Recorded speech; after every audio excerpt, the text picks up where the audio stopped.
one of our own.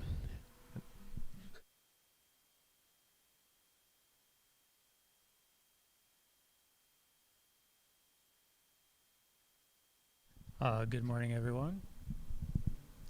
So I am one of many Daniels in a strong Daniel tradition of this church. For those of you who don't know, I think that how many Daniels are there, Daniel? Oh, there were several through the years. Yeah, maybe seven, I think. Yeah, I So think about that. we don't know why, but Daniels seem to be drawn to the church. Um, but anyways, so my testimony, 私の証、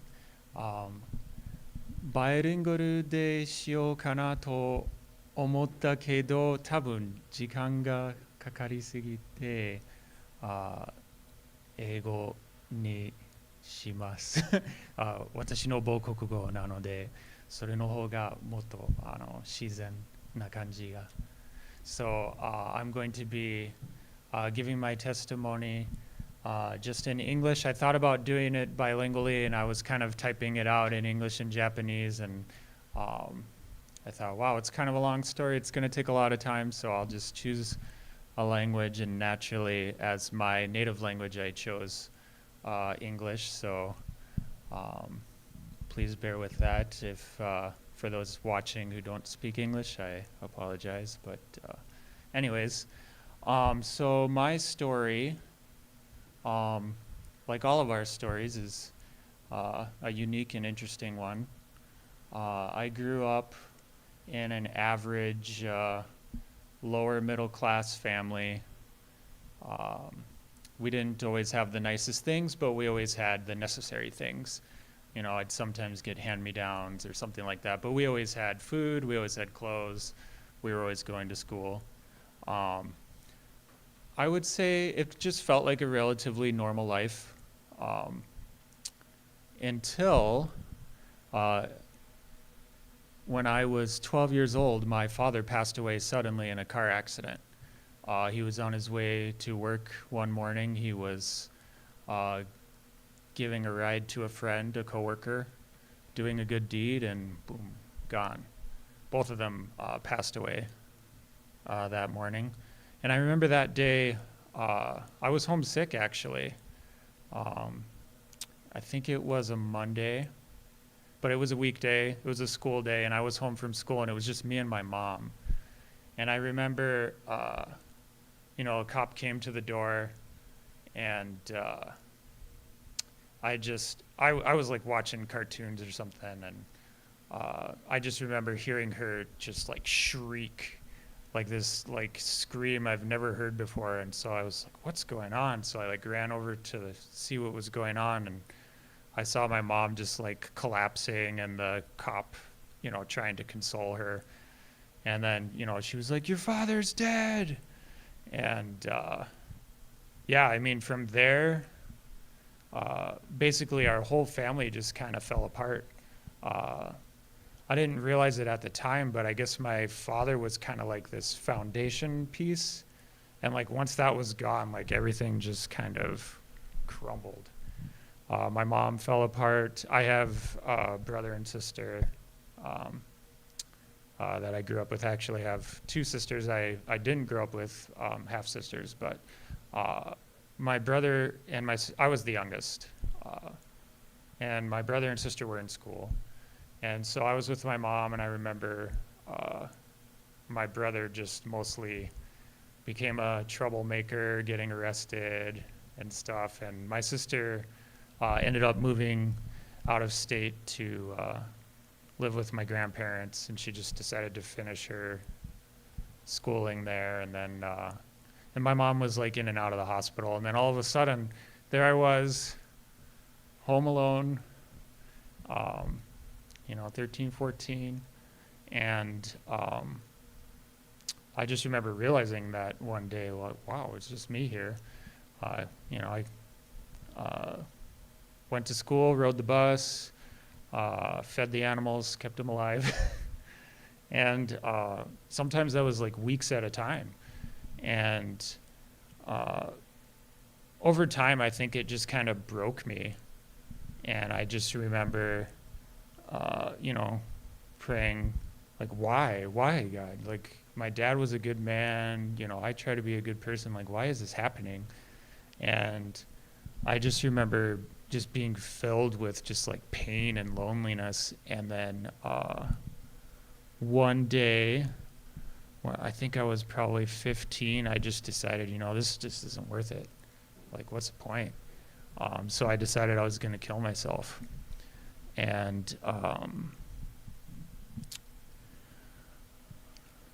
I just remember thinking, like, okay, how am I going to do this? And the only thing I really could think of is, you know, we had a bottle of Tylenol sitting there, and I was like, acetaminophen, I bet you if I take that whole bottle, you know, that'll kill the liver or something. And so I just decided, all right, I'm just going to do it. And I was just like watching TV and taking some Tylenols. And I think I took probably like 5 or 6 or 7 or something. And then I just remember thinking, like,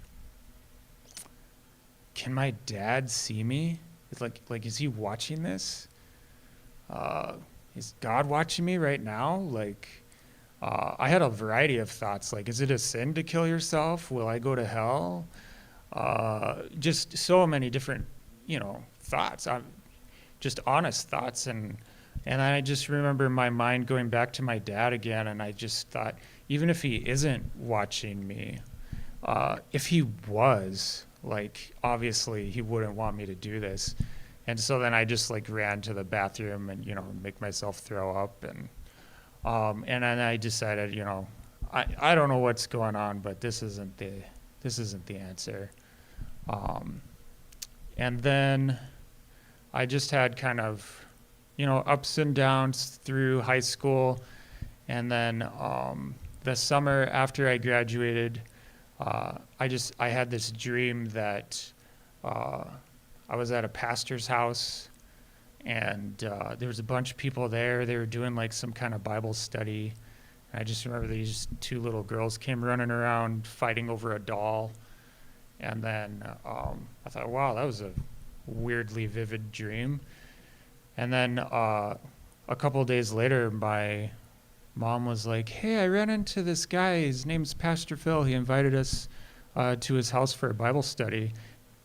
You want to check it out? And I was like, no way. Okay, yeah, we'll go. And then I thought, well, I'm not just going to go. I'm going to take my best friend with me. So some of you have met him, Alfredo. So I was like, hey, dude, come with me. We're going to this guy named Phil's house. He's like, what's going on? I was like, doesn't matter. Come on. And when we went there, there were other people there, and they were like, you know, making lunch and stuff.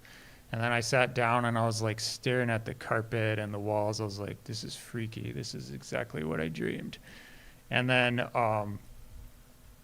as I was thinking that, the 2 little girls came running out fighting over the doll, and I was like, okay, whoa.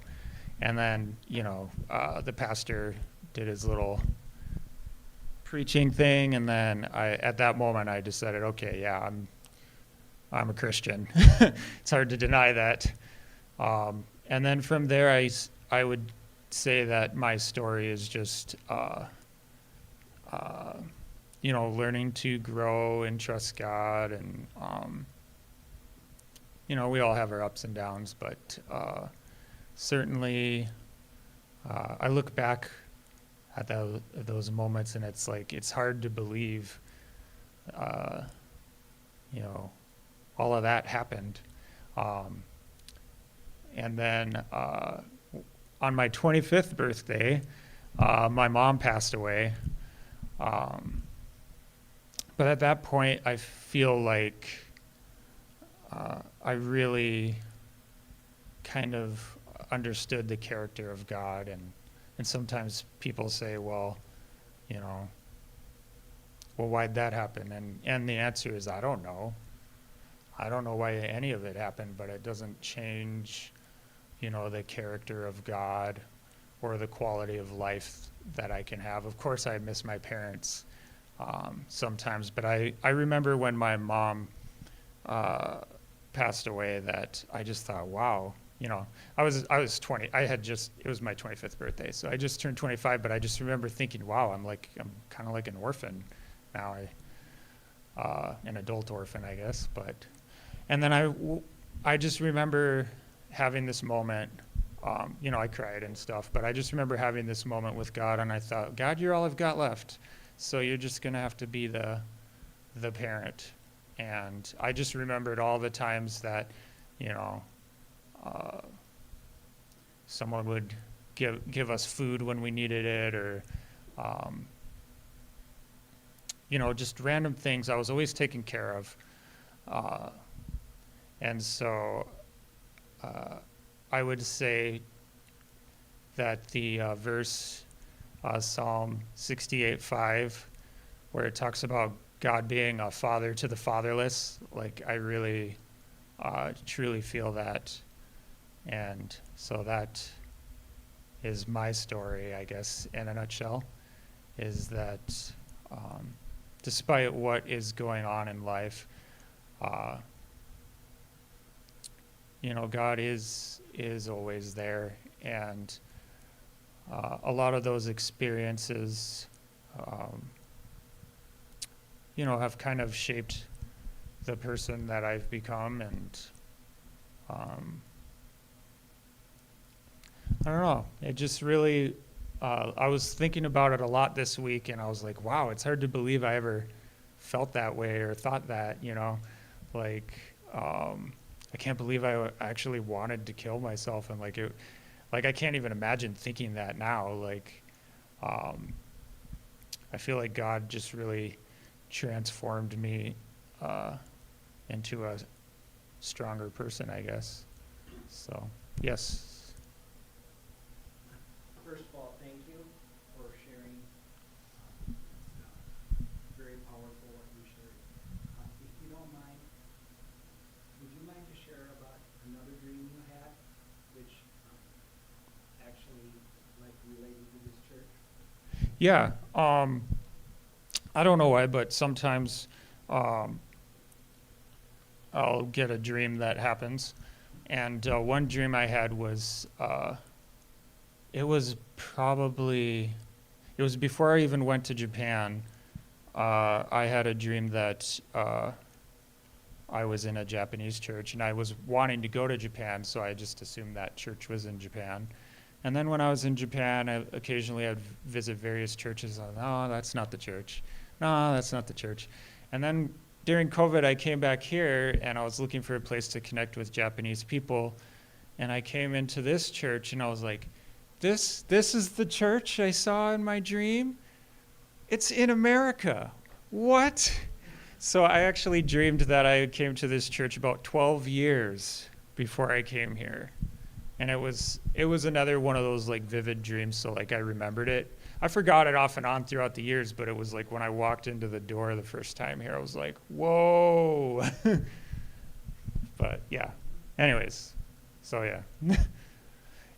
That made me realize before I even went to Japan, God saw me after going to Japan and coming back. Like, it just kind of blew my mind a little bit. But yeah. Anyways, thank you.